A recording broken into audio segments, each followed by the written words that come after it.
Hello students, आज की video में हम लोग कर रहे हैं क्लास 9th में सर्कल चैप्टर के अंदर के 5 मोस्ट इंपोर्टेंट क्वेश्चंस। बड़े मार्क्स में आएंगे ये क्वेश्चंस और इस सारे क्वेश्चन एनसीईआरटी के ही हैं। कुछ एग्जाम्पल में से हैं, कुछ एक्सरसाइज में से हैं, लेकिन हैं सारे क्वेश्चन बहुत इंपॉर्टेंट। तो अपने कॉपी और पेन लेके तैयार रहिए, मेरे साथ साथ लिखिए, तब आपको ये क्वेश्चन अच्छे से समझ में आएंगे। तो चलिए स्टार्ट करते हैं। पहला ही क्वेश्चन, फर्स्ट क्वेश्चन है, if two equal chords of a circle intersect within the circle prove that the segments of one chord are equal to the corresponding segments of the other chord. NCERT exercise के अंदर ये question दिया हुआ है। देखिए question की language ये है कि अगर सर्कल है कोई और इसमें दो इक्वल कॉर्ड हैं और दोनों इक्वल कॉर्ड सर्कल के अंदर एक दूसरे को इंटरसेक्ट कर रही हैं। सपोज क्या, ये दोनों कॉर्ड हैं, दोनों इक्वल कॉर्ड हैं और इस पी पॉइंट पे एक दूसरे को इंटरसेक्ट कर रही हैं। तो प्रूफ करना है कि सेगमेंट्स ऑफ वन कॉर्ड, एक कॉर्ड के जो सेगमेंट होंगे वो दूसरे कॉर्ड के सेगमेंट के क्या होंगे, इक्वल होंगे। सेगमेंट का मतलब उसके जो पार्ट्स हैं, कॉर्ड के जो पार्ट्स होंगे वो इक्वल होंगे। तो अगर हम ए बी कॉर्ड की बात करें तो उसके पार्ट्स कौन कौन है, एपी और बीपी। और अगर सी डी कॉर्ड की बात करें तो उसके पार्ट्स कौन है, सीपी और डीपी। तो ये सेगमेंट्स इक्वल होंगे, मतलब छोटा वाला छोटे के इक्वल होगा, एपी सीपी के इक्वल होगा, और बड़ा वाला बड़े के इक्वल होगा, बीपी जो होगा वो डीपी के इक्वल होगा। ये बात हमें प्रूफ करनी है। अगर सर्कल है तो सेंटर भी इसका जरूर होगा। सेंटर सपोज कर लेते हैं इसका सेंटर ओ है। तो सबसे पहले हम अपने क्वेश्चन का गिवन लिखते हैं। तो गिवन हमें यह है, in a circle with centre O, एक सर्कल है जिसका सेंटर ओ है और उसके अंदर कॉर्ड्स हैं, chords A B and C D, ये दोनों जो हैं वो इक्वल है। ये chords A B and C D are equal. और प्रूफ हमें ये करना है इनके सेगमेंट इक्वल है। अच्छा, ये भी हमें गिवन कर रखा है कि दोनों कॉर्ड कहां पे इंटरसेक्ट करनी है, पी पे, equal and intersect at P पर। और प्रूफ हमें करना है कि सेगमेंट इक्वल है, मतलब पी ए जो है वो पी सी के इक्वल है और पी बी जो है वो पी डी के इक्वल है। सेगमेंट्स को इक्वल हमें प्रूफ करना है। एक कंस्ट्रक्शन हम इसमें करेंगे। कंस्ट्रक्शन क्या करेंगे, देखिए ये जो ओ सेंटर है यहां से एक परपेंडिकुलर ड्रॉ करेंगे सीडी के ऊपर, परपेंडिकुलर, ये 90 डिग्री परपेंडिकुलर ड्रॉ किया, और ओ से एक परपेंडिकुलर ड्रॉ करेंगे ए बी के ऊपर।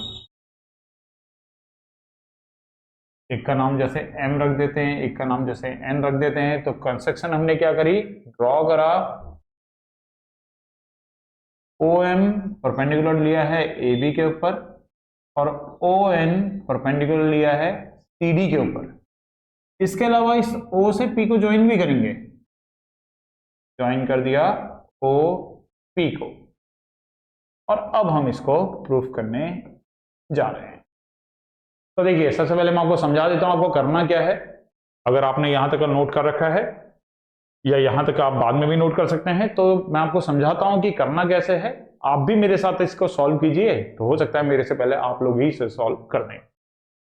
तो देखिए करेंगे क्या हम लोग, ये जो ट्रायंगल ओ एन पी है और ये जो ट्रायंगल ओ एम पी है, ये दोनों ट्रायंगल, इन दोनों ट्रायंगल को हम क्या दिखाएंगे, कॉन्ग्रुएंट।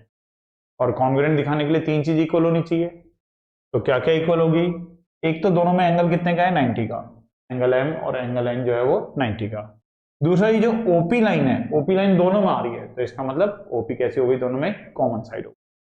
तीसरा ये जो OM होगा ये भी ON के इक्वल होगा, OM जो होगा वो ON के इक्वल होगा। जरा सोचो, रीजन सोचो दिमाग में कि OM ON के बराबर, OM और ON बराबर क्यों होंगे, क्या रीजन हो सकता है इसका। Equal chords of a circle are equidistant from centre. अगर सर्कल में कॉर्ड्स इक्वल होती हैं तो सेंटर से उनकी जो डिस्टेंस होती है वो भी इक्वल होती है। इस रीजन से ये OM और ON जो होंगे वो इक्वल हो जाएंगे। तो तीन चीज अगर इक्वल हो गई हैं तो इसका मतलब ट्रायंगल कॉन्ग्रुएंट हो जाएगा। कौन सी प्रॉपर्टी से हो जाएगा, एक एक एंगल 90 डिग्री है तो राइट आर, एक हाइपोटेन्यूज दोनों में कॉमन है तो H, और एक साइड भी इक्वल है तो S, RHS से ये दोनों ट्रायंगल कॉन्ग्रुएंट हो जाएंगे। चलिए आप लोग मेरे साथ कीजिए। इन ट्रायंगल OMP में एंड इन ट्रायंगल ONP में एंगल OMP जो है वो इक्वल है एंगल ONP के। क्यों है इक्वल? क्योंकि दोनों एंगल 90 डिग्री। मैं ये रीजन नहीं लिखता हूं, ये रीजन मैं आप लोगों के लिए छोड़ता हूं। आप लोग कॉपी में इसका रीजन अपने आप ही लिखना है। मैं वर्बली बोलूंगा, लिखने का काम आप लोग का, वरना इस रीजन लिखने के चक्कर में वीडियो बहुत ज्यादा लंबी हो जाएगी। तो मैं रीजन नहीं लिखता हूं, मैं लेकिन बताऊंगा। ऐसा नहीं कि मैं नहीं बताऊंगा, तो आप उसे ध्यान से सुनिए, रीजन आप लोग अपने आप लिखिए। इसके बाद OP जो साइड है वो OP साइड के इक्वल होगी। तो OP इक्वल टू OP, ये कॉमन लिख देना है यहाँ पर, कॉमन साइड। और OM जो होगा वो इक्वल होगा ON के। इसका रीजन आप पूरी थ्योरम लिखेंगे। थ्योरम नंबर 3 होगी आपकी बुक में ये, कि equal chords of a circle are equidistant from centre.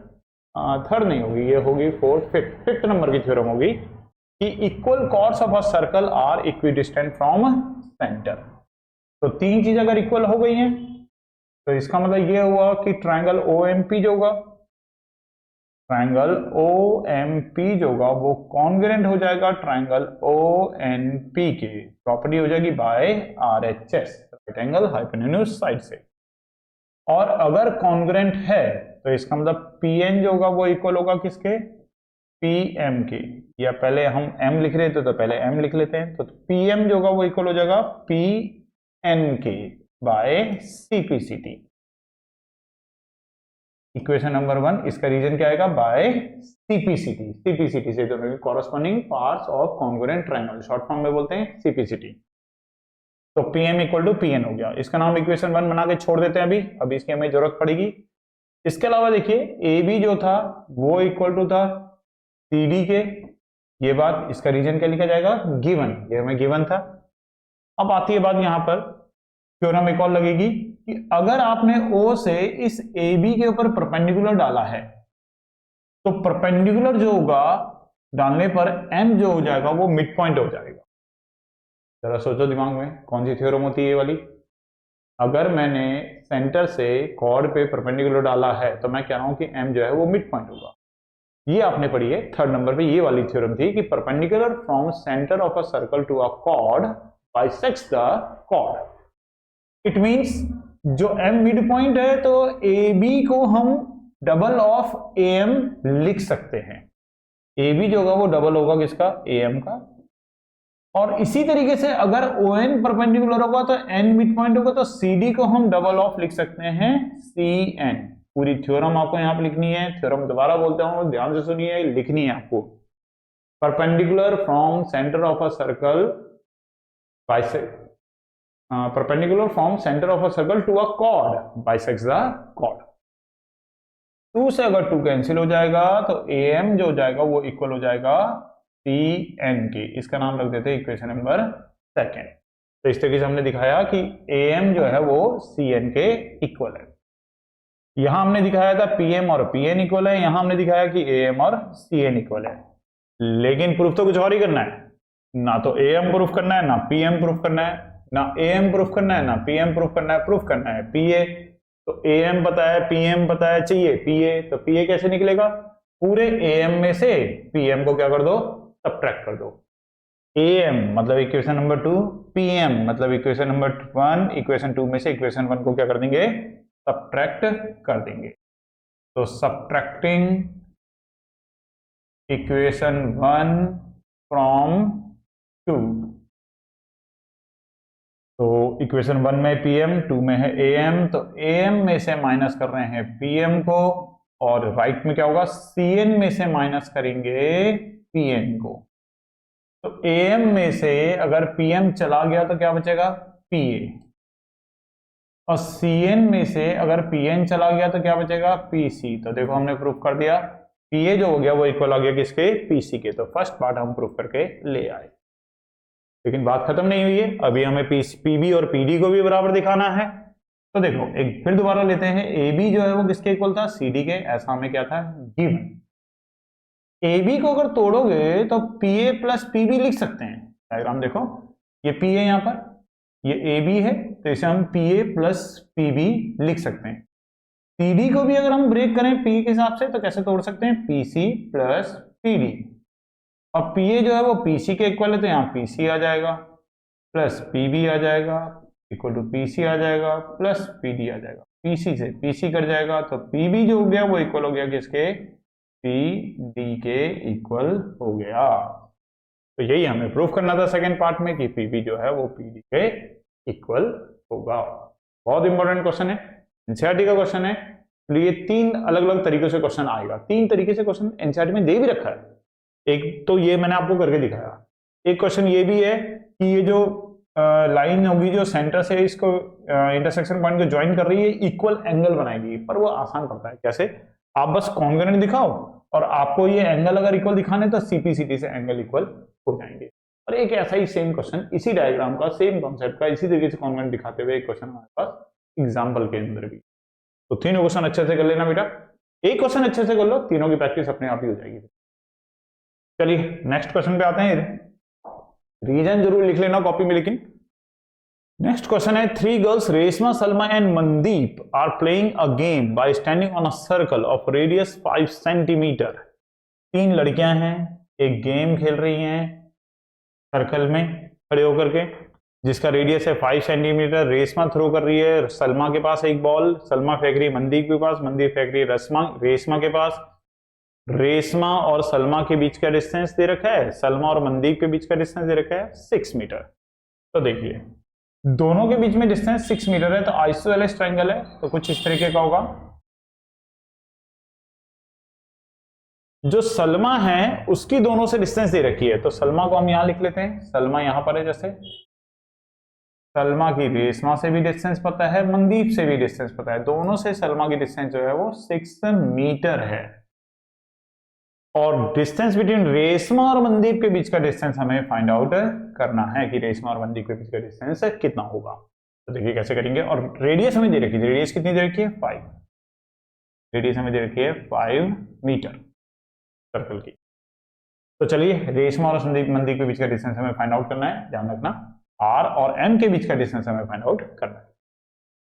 और रेडियस ऐसे में मेजर करो चाहे ऐसे में मेजर करो, रेडियस रहेगी तो 5 ही, कहने का मतलब ओ आर और ओ एस दोनों की जो वैल्यू होगी वो कितनी होगी, 5 ही। और करना मैं 5 इस पूरे के लिए लिख रहा हूँ, ये पूरी डिस्टेंस होगी ये 5 मीटर होगी, क्योंकि ये भी रेडियस है, मतलब ओ आर जो है वो ओ एस के बराबर है और दोनों के दोनों कितने हैं, 5 मीटर। तो देखिए इस क्वेश्चन में हमारी अप्रोच क्या रहेगी, हम करेंगे कैसे, मैं समझाता हूं, फिर उसके बाद आप लोग कॉपी में कीजिए और मैं बोर्ड पे करूंगा, देखते हैं कौन पहले करता है। ये ट्रायंगल जो है ओ आर एस, इस ट्रायंगल में आपको तीनों साइड पता है, एक साइड 5 मीटर, दूसरी साइड 5 मीटर, तीसरी साइड 6 मीटर, तीनों साइड पता है। अगर तीनों साइड पता है तो आप इसका क्या निकाल सकते हैं, एरिया। कौन से फॉर्मूले से, हेरॉन्स फॉर्मूला से। तो हेरॉन्स फॉर्मूला से आप इसका एरिया फाइंड आउट कर लेना पहले, तो कुछ वैल्यू आ जाएगी इसके एरिया की, उसको एज इट इज रख लेना। फिर दोबारा से यहां पे ये वाला एंगल हम क्या लेंगे, आप पहले एक काम करते हैं, इसको यहां पर ये 90 डिग्री हमें दिखाना पड़ जाएगा, हम डायरेक्टली तो ले नहीं पाएंगे, तो कोई बात नहीं मैं अभी करके दिखा भी दूंगा। तो ये एंगल यहां पे हम 90 डिग्री लेंगे, कैसे लेंगे वो मैं अभी आपको समझा दूंगा। और ये वाला जो पॉइंट है इस पॉइंट का भी कुछ नाम रख लेते हैं, जैसे सपोज के इस पॉइंट का नाम हमने पी रख दिया। और एक बार हम इस ट्रायंगल का एरिया फिर दोबारा से ले लेंगे, जब ये 90 डिग्री हो जाएगा तब इस ट्रायंगल का एरिया दोबारा लेंगे, जिसमें हम बेस किसको लेंगे, ओएस को, और हाइट किसको लेंगे, आर पी को। और आरपी की वैल्यू को सपोज कर लेते हैं जैसे एक्स है, या आरपी ही रहने देते हैं। तो रेशमा और मनदीप के बीच का डिस्टेंस निकालना होगा तो आरपी का हम क्या कर देंगे, डबल कर देंगे। तो चलिए सबसे पहले मैं आपको ये समझा देता हूं कि ये एंगल 90 डिग्री या ये मिड पॉइंट ये सब कैसे हुआ। तो चलिए कर, हमने एक कंस्ट्रक्शन कर रहे हैं, ड्रॉ कर रहे हैं ओपी, और करना बेटा मैं सीधे ज्वाइन नहीं कर रहा इसको, पहले मैं ओ से पी पे एक इतनी कंस्ट्रक्शन कर रहा हूं बस, केवल ओ से पी वाली। अभी आप इसको ऊपर वाले को चाहे थोड़ी देर के लिए हटा दीजिए, इसको हटा देते हैं, जब इसकी बात करेंगे तब इसको लिख लेंगे, इसको हटा देते हैं।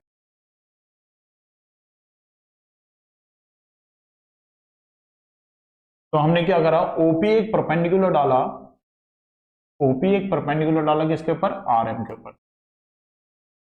अब अगर ये परपेंडिकुलर ड्रॉ करा है तो ये जो P होगा वो क्या होगा, मिड पॉइंट होगा। P इज मिड पॉइंट, या ऐसे बोल लो कि RP जो हो जाएगा वो किसके इक्वल हो जाएगा, PM के इक्वल हो जाएगा। ये थ्योरम होती है, perpendicular from centre of a circle to a chord bisects the chord. Theorem number 3 है ये। तो थर्ड थ्योरम से हमने ये प्रूफ कर दिया कि RP और PM दोनों कैसे हैं, ये इक्वल है। अब इसके बाद ज्वाइन कर लेते हैं SP को, SP को ज्वाइन कर दिया। अब देखो आइसोसेलेस ट्रायंगल में और इक्विलेटरल ट्रायंगल में ये प्रॉपर्टी चलती है कि अगर आप यहां से मिड पॉइंट को ज्वाइन करोगे, इससे आइसोसेलेस में इक्विलेटरल ट्रायंगल में अगर आप मिड पॉइंट को ज्वाइन करोगे तो ये इसके ऊपर क्या आ जाता है, परपेंडिकुलर आ जाता है। तो अगर आपने SP को ज्वाइन किया है तो यहां से ये बात आ जाएगी कि SP जो होगा वो परपेंडिकुलर होगा RM के। ये हम प्रूफ भी कर सकते हैं, हम इन दोनों ट्रायंगल को कॉन्ग्रुएंट दिखा करके बड़ी आसानी से इस बात को हम प्रूफ कर सकते हैं। साइड से ये दोनों एंगल इक्वल होंगे, फिर लीनियर पेयर लगा के आसानी से निकल जाएगा, लेकिन बहुत लेंथी हो जाएगा क्वेश्चन, तो हम प्रूफ नहीं कर रहे हैं, केवल SP परपेंडिकुलर ले लिया हमने RM के। हम आइसोसेलेस और इक्विलेटरल ट्रायंगल की प्रॉपर्टी की वजह से ऐसा कर रहे हैं। तो ठीक है, अब अगर ये भी 90 डिग्री है, ये भी 90 डिग्री है, तो पूरा 180 डिग्री हुआ, तो इसका मतलब SO जो हो गया वो एक स्ट्रेट लाइन हो गई। तो चलिए अब शुरू करते हैं। तो एरिया से करेंगे, सबसे पहले निकाल रहे हैं sides of triangle ORS। ORS की 3 साइड है, पहली साइड है 5 मीटर, दूसरी साइड है OS जो है वो भी 5 मीटर ही होगी, तो दूसरी जो साइड है वो भी 5 मीटर, और जो तीसरी साइड है वो है ORS की तीसरी साइड है 6 मीटर। अगर तीनों साइड आपको पता है तो इसमें आपको एरिया निकालने के लिए पहले S निकालना पड़ेगा, और S इक्वल टू होता है A plus B plus C upon में 2। तो यहाँ से आप इन तीनों को ऐड करेंगे, 5 और 5 10, 10 और 6 16 अपॉन में 2, और 16 को 2 से डिवाइड किया तो कितना जाएगा 8। और यहाँ से अगर हम निकालें एरिया ऑफ ट्रायंगल ORS, तो ORS का एरिया होगा under root S minus A S minus B और S माइनस C। अब यहाँ पे सारी वैल्यूज पुट कर लो, तो एरिया ऑफ ट्रायंगल ORS होगा वो होगा अंडर रूट में S की वैल्यू है हमारे पास 8 मल्टीप्लाई 8 में से 5 माइनस किया तो 3 मल्टीप्लाई, फिर 8 में से 5 माइनस किया तो 3, फिर मल्टीप्लाई 8 में से 6 माइनस किया तो 2 आ जाएगा।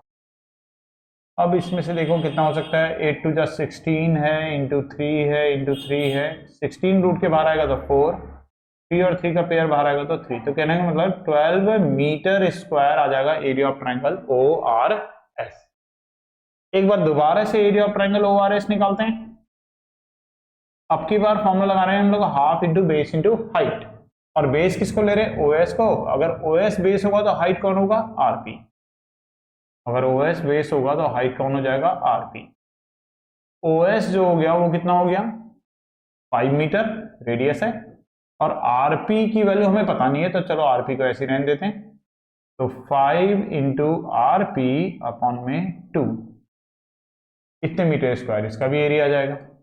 अब ये भी ORS ट्रायंगल का एरिया आया है 12, ये भी ORS ट्रायंगल का एरिया आया है, तो दोनों एरिया आपस में इक्वल होंगे, तो 5 RP अपॉन 2 जो का वो 12 के इक्वल हो जाएगा। यहां से RP की जो लेंथ आ जाएगी वो आ जाएगी 12 टू जा 24 अपॉन में 5।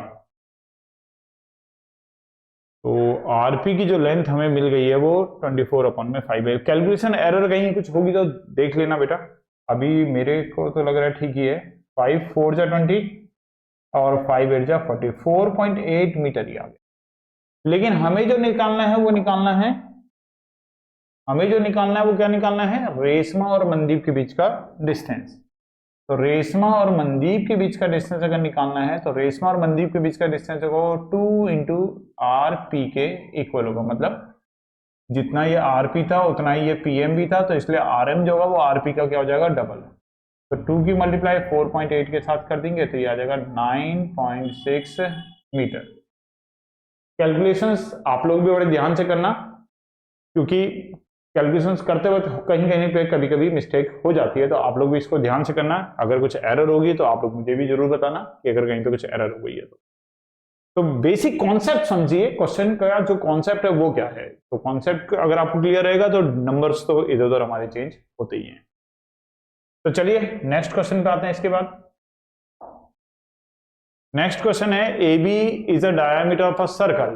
देखिए ये भी बहुत इंपॉर्टेंट है और ये एनसीईआरटी के अंदर एग्जाम्पल है। ए बी जो है वो सर्कल का एक डायामीटर है, एक सर्कल है, इस सर्कल का एक डायामीटर है जिसका नाम है A B. C D is a chord equal to the radius of the circle, और सी डी एक कॉर्ड है जो रेडियस के इक्वल है। सी डी यहां पर हमें एक कॉर्ड बनानी है और वो कॉर्ड रेडियस के बराबर उसने हमें दे रखी है। तो कुछ इस तरीके से ले लेते हैं, जैसे यहां से लेकर के यहां तक ये सी डी कॉर्ड दे रखी है और ये सेंटर है, ये सी और ये डी। तो सी डी कॉर्ड की जो लेंथ है वो रेडियस के क्या दे रखी है, इक्वल। ये दोनों इक्वल है।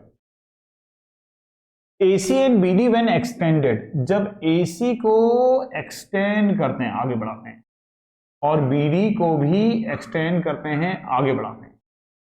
AC को और BD को जब हम एक्सटेंड करते हैं, they intersect each other at E, तो वो एक दूसरे को इंटरसेक्ट कर रहे हैं इस पॉइंट पे जिसका नाम हमने क्या रख दिया, E रख दिया। और शो करना है कि एंगल AEB जो होगा वो 60 डिग्री का होगा। ये वाला एंगल हमें शो करना है। तो देखिए गिवन में हमें क्या क्या गिवन कर रखा है। एक तो ये दे रखा है कि CD जो है वो रेडियस के इक्वल है, तो मतलब CD, OC, OD तीनों इक्वल हुए। और अगर ये तीनों इक्वल हुए तो ट्रायंगल OCD जो हो गया वो कैसा हो गया, इज एन इक्विलेटरल ट्रायंगल हमारे पास आ गया। ट्रायंगल OCD जो हो गया वो इक्विलेटरल ट्रायंगल हो गया। अब प्रूफ करना है ये वाला एंगल AEB। तो चलिए पहले समझते हैं क्वेश्चन में हमारी अप्रोच रहेगी क्या, करेंगे किस तरीके से, फिर उसके बाद आप लोग भी करना मेरे साथ साथ। एक कंस्ट्रक्शन करेंगे हम यहां से। देखो ये एंगल मैंने, अगर ये ट्रायंगल इक्विलेटरल ट्रायंगल होगा तो ये वाला जो एंगल होगा वो 60 डिग्री होगा। यहां से मैं इस B को ज्वाइन कर रहा हूं, ये कंस्ट्रक्शन का पार्ट ले लेते हैं, लिख लेता हूं। चलो इसको एक कंस्ट्रक्शन कर रहा हूं मैं, ज्वाइन कर रहे हैं BC को। तो ये वाला जो एंगल होगा, मतलब CD से सेंटर पे बनने वाला एंगल, वो CD से रिमेनिंग सर्कल वाला एंगल कौन हो जाएगा, CBD। CD से सेंटर पे बनने वाला एंगल है COD, और CD से रिमेनिंग सर्कल पे बनने वाला एंगल है CBD। तो COD जो होगा वो डबल होगा किसका, एंगल CBD का डबल होगा। अगर ये 60 का होगा तो इसका मतलब ये एंगल कितने का हो जाएगा, 30 का। एक बात तो ये हमने एंगल कितने निकाल लिया, 30 डिग्री का हमारे वाला एंगल आ जाएगा।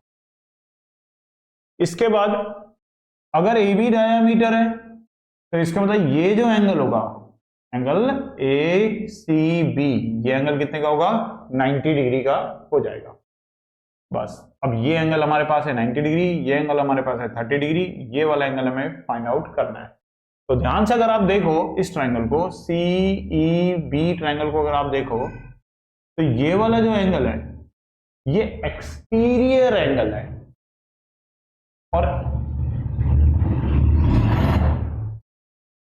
और एक्सटीरियर एंगल जो होता है ट्रायंगल का वो इंटीरियर अपोजिट एंगल्स के सम के इक्वल होता है। तो इसका मतलब ये वाला जो एंगल होगा वो इन दोनों एंगल के सम के क्या हो जाएगा, इक्वल हो जाएगा। तो बस 90 degree equal to 30 degree plus ये वाला एंगल, और इसकी वैल्यू हम यहां से कैलकुलेट करके निकालेंगे।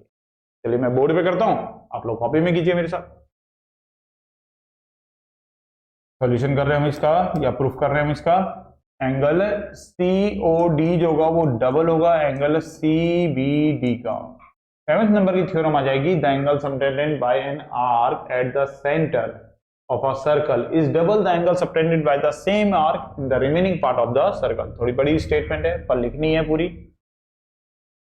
इक्विलेटरल ट्रायंगल होने की वजह से COD जो होगा वो 60 डिग्री का होगा, और यहां से हमें CBD एंगल मिल जाएगा। तो एंगल CBD जो आएगा वो आ जाएगा 30 डिग्री का, ये एंगल 30 डिग्री का। इसके अलावा अगर AB डायामीटर है तो एंगल ACB जो होगा वो 90 डिग्री होगा। क्या आप इसका रीजन मुझे बता सकते हैं? इसका रीजन होगा angle in a semi circle is right angle. Semi circle में बनने वाला एंगल जो होता है वो हमेशा कितने का होता है, 90 डिग्री। और अब इस ट्रायंगल में CEB में ये वाला एंगल जो है कैसा एंगल है, एक्सटीरियर एंगल। कौन सा एंगल, ACB जो है वो एक्सटीरियर एंगल है, तो ये इंटीरियर अपोजिट एंगल के सम के इक्वल होगा। तो इस एंगल का नाम हम लिख सकते हैं CBD प्लस इस एंगल का नाम हम CEB भी लिख सकते हैं, AEB भी लिख सकते हैं। क्वेश्चन में AEB बोला है तो इसलिए मैं भी AEB लिख रहा हूं। इसका जो रीजन लिखा जाएगा वो क्या लिखा जाएगा, exterior angle property of triangle. अब ACB जो है वो 90 डिग्री है, CBD हमने 30 डिग्री का निकाला और AEB हमें फाइंड आउट करना है। अब ये सब्ट्रैक्ट हो जाएगा इधर आके, तो AEB जो एंगल हमें मिलेगा AEB वो कितने का मिल जाएगा, 60 डिग्री का एंगल हमें मिल जाएगा। और यही हमारा आंसर होगा, यही हमने प्रूफ कर दिया। प्रूफ भी हमें यही करके लाना था। तो बढ़िया क्वेश्चन है। एक कंस्ट्रक्शन हमें बीच में करनी पड़ती है CB, इसी कंस्ट्रक्शन की वजह से कई बार बच्चे इस क्वेश्चन को नहीं कर पाते क्योंकि वो एक कंस्ट्रक्शन नहीं करते, तो ध्यान रखना है कंस्ट्रक्शन का इसमें। नेक्स्ट क्वेश्चन पे आते हैं इसके बाद। तो नेक्स्ट क्वेश्चन हमारे पास है कि prove that the quadrilateral form by the internal angle bisector of any quadrilateral is cyclic. अगर कोई भी क्वाड्रिलेटरल है और उसके इंटरनल एंगल्स को आप बाइसेक्ट करते हो और अगर क्वाड्रिलेटरल बनता है तो वो क्वाड्रिलेटरल हमेशा साइक्लिक होगा। अगर कोई क्वाड्रिलेटरल है, कोई भी क्वाड्रिलेटरल, एनी क्वाड्रिलेटरल है, और उसके इंटरनल एंगल को आप बाइसेक्ट करो, यहाँ A को बाइसेक्ट करा, यहाँ से C को बाइसेक्ट करा, यहाँ से D को बाइसेक्ट करा, यहाँ से A को बाइसेक्ट करा, तो इंटरनल एंगल को बाइसेक्ट करके अंदर की तरफ ये जो क्वाड्रिलेटरल तैयार हुआ PQRS, तो प्रूफ करना है कि ये जो PQRS होगा ये एक साइक्लिक क्वाड्रिलेटरल होगा। साइक्लिक का मतलब ये है कि मुझे ये दिखाना पड़ेगा इसमें अपोजिट एंगल का जो सम है वो कितने डिग्री का है, 180 डिग्री का है, ये हमें प्रूफ करना पड़ेगा। तो देखिए कैसे करेंगे। इस ट्रायंगल में अगर हम बात करें RAB में, तो इसका एंगल का, इस एंगल का और इस एंगल का, तीनों एंगल, पहले मैं अप्रोच बता देता हूं कैसे करना है, फिर आप लोग भी मेरे साथ साथ करना। देखिए क्या करेंगे हम लोग। इस ट्रायंगल में तीनों एंगल का सम 180 ले लेंगे। फिर ये जो दूसरा ट्रायंगल है PCD, इसमें भी तीनों एंगल का सम कितना ले लेंगे, 180 डिग्री। और उसके बाद दोनों इक्वेशन को हम क्या कर देंगे, ऐड कर देंगे। उसके बाद क्या करेंगे, जहां पर ये RAB होगा उसको लिख देंगे हाफ ऑफ पूरा एंगल A, मतलब DAB का हाफ। RBA को लिख देंगे हाफ ऑफ एंगल B, मतलब CBA का हाफ। ऐसे ही इसको भी लिख देंगे और ऐसे ही इसको भी लिख देंगे। और क्वाड्रिलेटरल के चारों एंगल का सम जो सम होता है वो 360 होता है। इस प्रॉपर्टी का हम आगे यूज कर लेंगे तो क्वेश्चन हमारा सॉल्व हो जाएगा। तो चलिए मैं भी करता हूं। पहले इस ट्रायंगल में एंगल सम प्रॉपर्टी लगा रहे हैं, फिर ऊपर वाले ट्रायंगल में एंगल सम प्रॉपर्टी लगा रहे हैं, और दोनों को हम ऐड करने जा रहे हैं। आप भी कीजिए मेरे साथ। इन ट्रायंगल ARB में एंगल RAB का plus angle RBA plus angle ARB, तीनों एंगल का जो सम होगा वो 180 डिग्री होगा। रीजन लिखेंगे angle sum property of triangle. इसी तरीके से इन ट्रायंगल CPD में एंगल PCD का, एंगल PDC का और एंगल CPD का, तीनों का सम 180 होगा।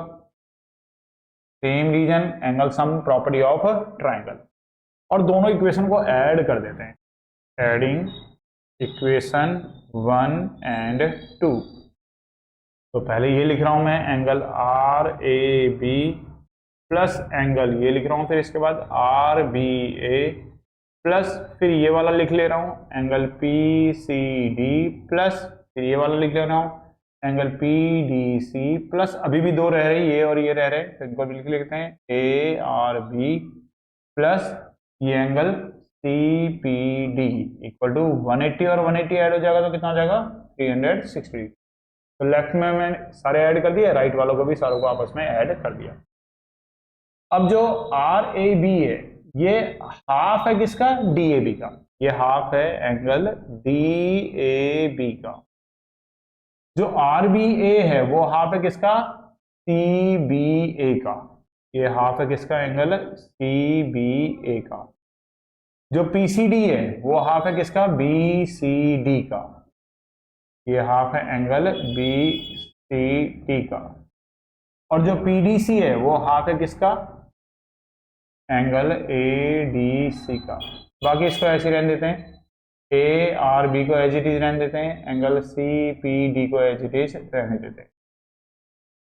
अब देखिए इन सब में से 2 कॉमन है, अगर 2 कॉमन ले लेते हैं तो angle DAB plus angle CBA plus angle BCD plus angle ADC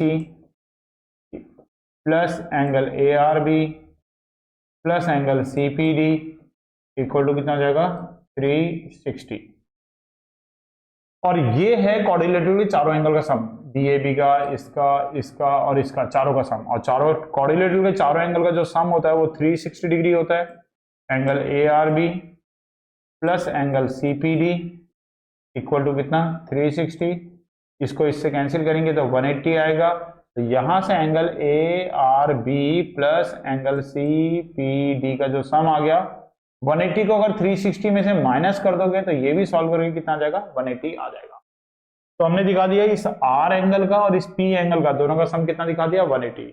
और जैसे ही किसी क्वाड्रिलेटरल में अपोजिट एंगल का सम 180 हो जाता है तो वो क्वाड्रिलेटरल क्या हो जाता है, साइक्लिक हो जाता है। तो हेंस हम यहां से बोल सकते हैं कि PQRS is a cyclic quadrilateral. इस तरीके से हम इसको साइक्लिक क्वाड्रिलेटरल प्रूफ कर देंगे। एक लास्ट क्वेश्चन और करते हैं बेटा इसके बाद। चलिए बढ़िया क्वेश्चन है ये भी। If the non parallel sides of a trapezium are equal then prove that it is a cyclic.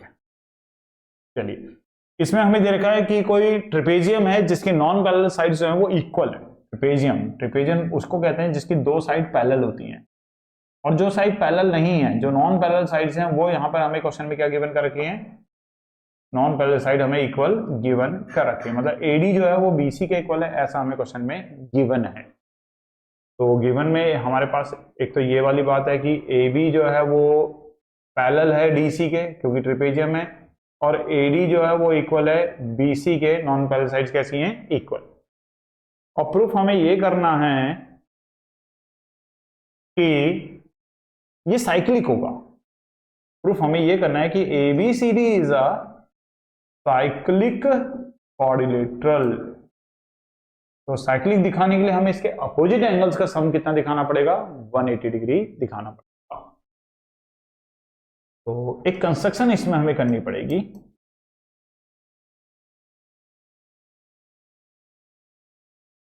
और कंस्ट्रक्शन ये है कि हम C से एक लाइन खींचेंगे जो कि पैरेलल होगी किसके, DA के। जैसे इसका नाम रख दिया हमने ABCD, E नाम रख दिया। तो ड्रॉ करा हमने CE पैरेलल टू, CE को पैरेलल खींचा किसके, DA के। CE को DA के हमने पैरेलल ले लिया।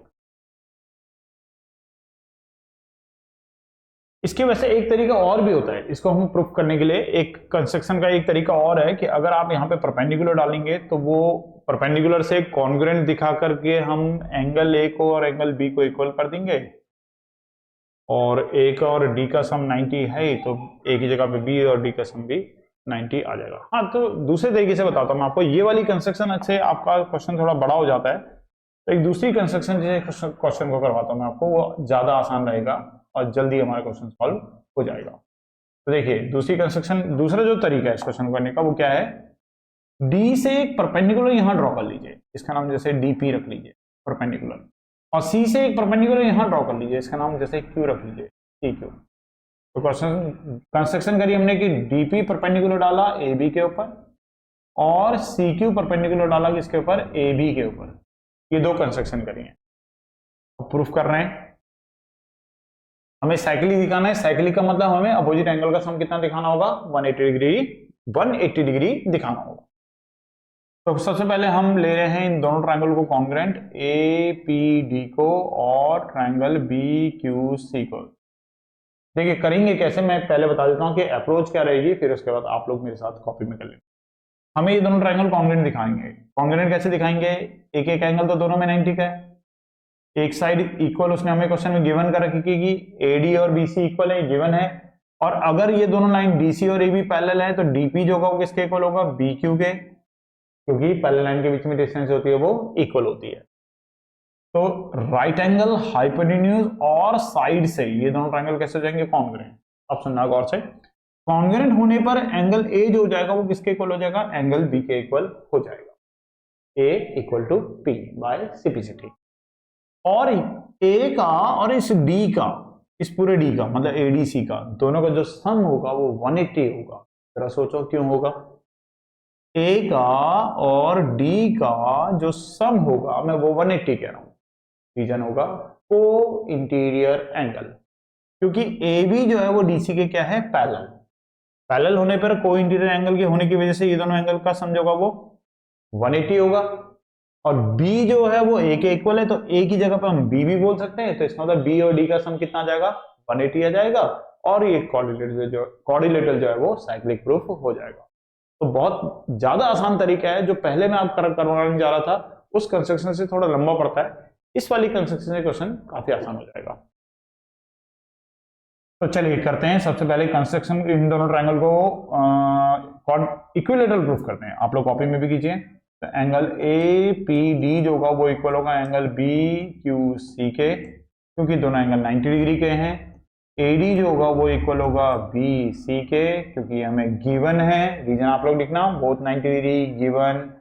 और DP जो होगा वो इक्वल होगा CQ के, distance between parallel lines remain equal. तो तीन चीज अगर इक्वल हो गई तो ट्रायंगल APD जो हो गया वो कॉन्ग्रुएंट हो गया ट्रायंगल BQC के बाय RHS से।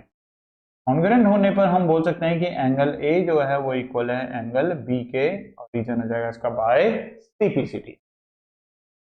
अब इसके बाद जो एंगल A है और जो एंगल ADC है, ADC मैंने पूरा लिख लिया क्योंकि D के कई सारे पार्ट हो रहे हैं, तो इसलिए मैंने पूरा लिख लिया। इन दोनों का जो सम है वो 180 डिग्री है, रीजन होगा को इंटीरियर एंगल्स। अब A जो है वो B के इक्वल है, तो A की जगह पे हम B लिख रहे हैं, तो एंगल ADC इक्वल टू 180। हमने प्रूफ कर दिया कि B का और ADC का जो सम है वो कितना है, 180 है। और B का और ADC का सम अगर 180 है तो इसका मतलब क्या हुआ, अगर इनका सम 180 हो गया, अपोजिट एंगल का सम अगर 180 आ गया, तो हेंस हम बोल सकते हैं कि ABCD is a cyclic quadrilateral. ABCD जो है वो एक साइक्लिक क्वाड्रिलेटरल हो जाएगा। तो इस तरीके से हम लोगों ने आज 9th क्लास में 5 क्वेश्चंस करे हैं सर्कल चैप्टर के। आगे भी आप लोगों को इसी तरीके से बाकी और चैप्टर्स के भी क्वेश्चंस मैं करवाता रहूंगा। आप चैनल को लाइक कीजिए, सब्सक्राइब कीजिए और अपने फ्रेंड्स के साथ इसे शेयर भी कीजिए। थैंक्स बेटा।